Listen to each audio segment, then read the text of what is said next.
আমরা কেউ চাইব না যে একজন অভারতীয় তার অ্যাকাউন্টে সরকারের অর্থ প্রবেশ করুক।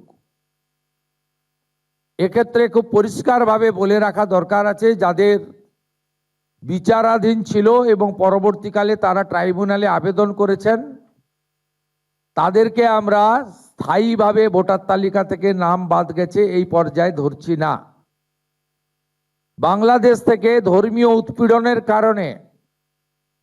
যে হিন্দু শরণার্থীরা প্রাণ বাঁচাতে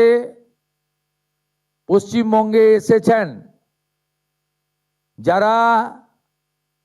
1,21,000 সিএতে আবেদন করেছেন, যাদের মধ্যে 19,000 সার্টিফিকেট পেয়েছেন, আরো যারা সিএতে আবেদন করার উপযুক্ত আছেন, তাদেরকেও স্থায়ীভাবে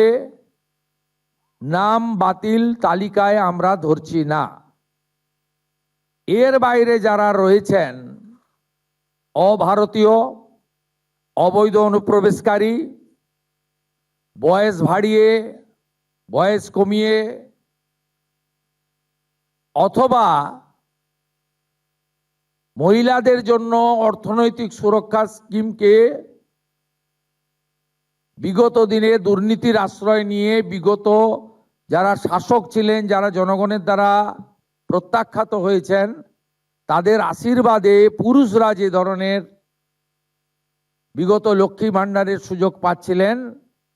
আমাদের এই স্বচ্ছতার সঙ্গে যে ফর্ম ফিল আপ এবং ভেরিফিকেশনে তারা সুযোগ পাচ্ছেন না, পাবেন না, পাওয়া উচিত নয়।